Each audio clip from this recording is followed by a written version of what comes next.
Hello mga guys, ito na yung mga flowers na tinanim ng asawa ko dati oh. Naku, matataba na siya, wala na sang space. Kaya kailangan ko naman to tanggalin ng iba para mag-grow sila. Oh. Kaya kailangan talaga siya makahinga. Hindi siya makahinga sa taba. Kasi yung mga flowers niya oh. Kailangan ko naman siya dinidiligan. Ayan, isa oh. Ito oh, maraming bee.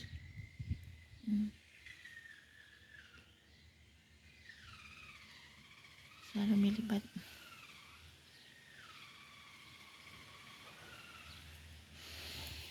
Nilagyan ko to siya ng vitamin C na para mag-grow ulit yung mga flowers niya. Hindi siya gaano lumaki oh.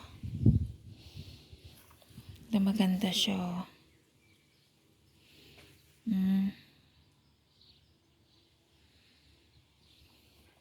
Ito oh. Yung tinanim ko dati lumaba na siya.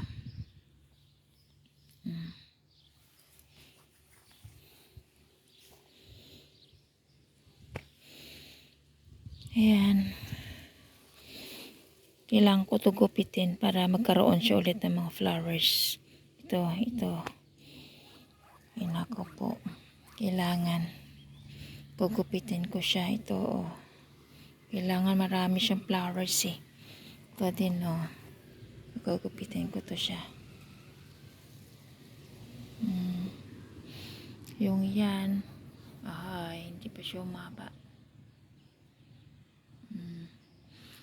Ito yung lavender. Mabango siya. Dami lang yung mga bee. Lumilipad-lipad sila.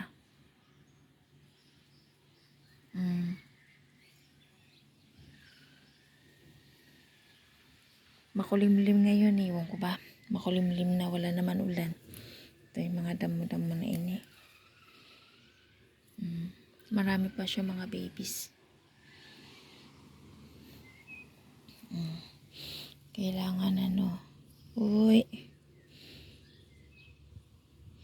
Para nag-yellow ah.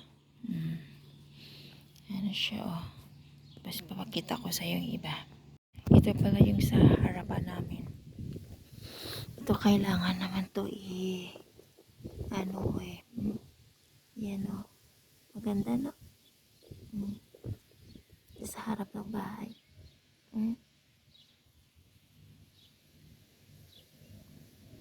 Ganda nila. Ito naman kailangan ko to gupitan din to. Ito para mag-grow ulit siya. Magkaroon siya ng maraming flowers ulit. Hindi biro maging gardener. Kailangan diligan mo siya araw-araw. Pagkatapos after 2 weeks, meron naman siyang i-feed mo sila. May mga vitamins din sila. Para yung flowers niya tuloy-tuloy. Ganda siya no? Okay, doon naman tayo sa kabilang garden. Ito guys, mamimiss ko tong lugar na to pag ako lumipat.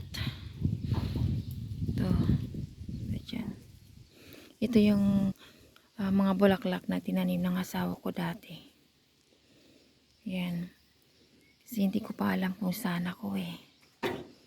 Kasi lilipat yata ako ng bahay na mas mura. Yan. Mahal kasi ditong bahay at mahal din dito yung renta ng bahay, kuryente, tubig.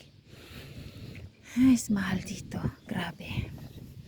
Kaya ililipat ako ng bahay na mas maliit. Mas maliit dito. At mura.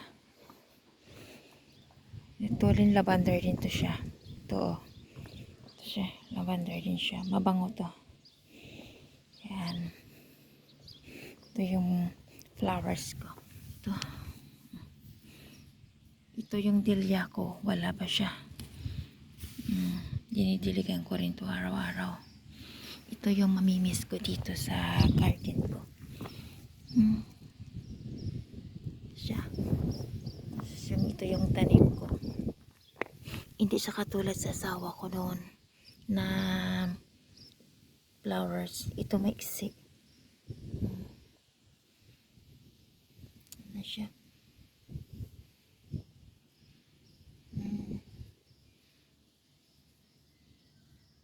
Ayan. Hindi pa siya kasi lumago eh.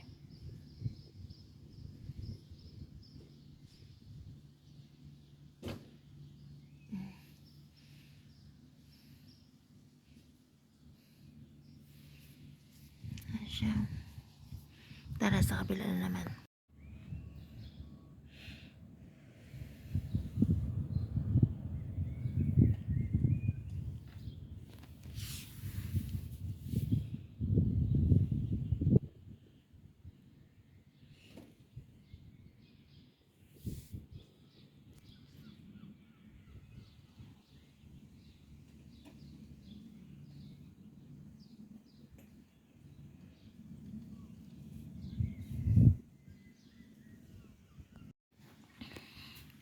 Ito din siya, iba din siyang kulay na flowers. Yan. Ito ay mga alaga ng asawa ko.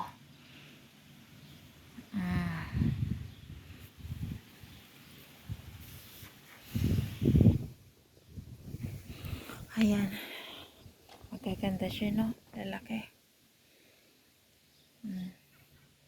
Yan, may araw na. Ito sa kanya din to. So, kailangan ko rin gupitan to. Tsaka yan. Gugupitan ko. Ito, hinalagaan ko rin to sa mga vitamins niya. O, feeding ko siya. Kasi may nagdidilig dito, parang nagdilig lang siya, parang umihi lang, saglit lang. Umalis na. Hindi siya nagdidilig ng maayos dito eh. Tingnan mo. Tapos sabihin niya, maganda na daw yung garden niya. Yan. Maganda yung piras, oh. Dati nung buhay pa yung asawa ko, nung nakalaang taon, nag-harvest kami dito, ang dami talaga. Yeah. Kasi,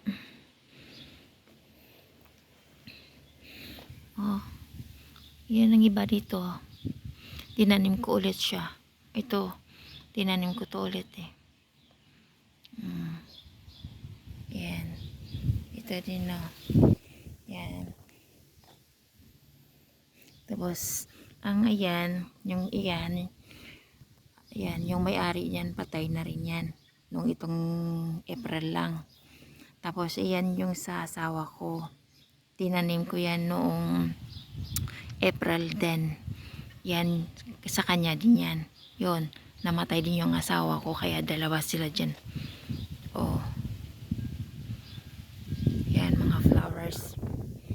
Yan, ito yung aking rose. Akin yan eh. O, tinanim ko dyan. Yan, lumago na siya. Yung isa, yan o. Rose din yan. Akin din yan. Yun, mga gift sa akin ba. Tapos, nag-grow sila. Tapos, yun, tinanim ko siya dito. Wala pa kasi ako ng wala pa kasi akong bahay. Kasi, kung kung mayroon akong bahay, hindi ko alam kung saan ako mapadpad eh. Oh, dito to yung tuyo, oh, tingnan mo. Kasi hindi yan dinidiligan ng maayos eh. Iwan ko paano kinakaykay, baka yung ang pagdidilig niya kasi, ang bilis. Dapat diligan niya ng mabuti, ng talagang mabasang-basa ba. Oh, tingnan mo. Ang ganda na. Yan siya. Yan siya. Mamimiss ko yan dito eh. Dito kami dati naggagarden ng asawa ko. Yan, magtatambay kami dito. Yan.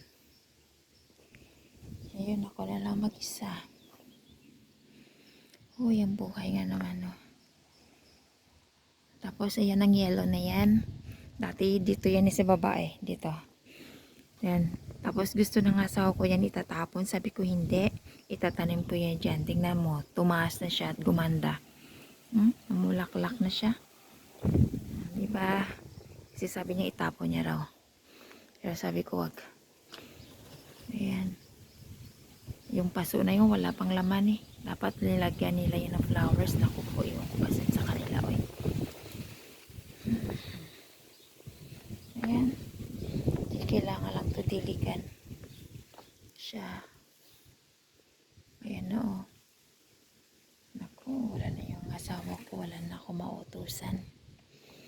Wala na yung magkukupit dito. Ito din ang grow sa kapitbahay namin na maganda.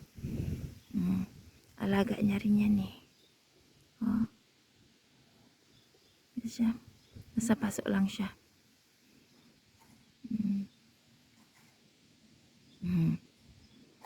Bahay namin. Ayan. Sa mga flowers ko dito. Ako kasi magdidilig dito eh. Ito naman, hindi ko na siya nadiligan. Kaya ya, tingnan mo. I-feed ko to bukas. Ligyan ko sila ng vitamins. Para, marami silang bulaklak. Yan din oh. Wala na siya bulaklak, kinakaraan maganda. Ano ba yung ginagawa doon ng ingay? Kaya yan. Ito, tinanim ko rin yan. Galing yan sa loob ng bahay. Ito, tinanim ko yan. Oh, yan siya oh. Ito din na namalaklak na siya. Dati maliit siya eh. Mamulaklak na. So, yan lang mga kapatid. Ayan. So, mamimiss kong lugar na to. Okay. Bye-bye. Guys, natira akong lumpia kahapon. Kasi kahapon, nag-swimming kami, no? Doon sa beach. Tapos, mga Pilipino din yung mga kasama ko.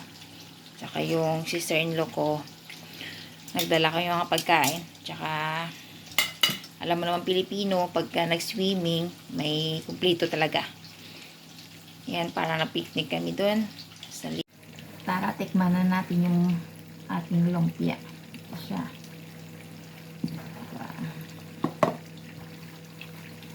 Mainit-init pa.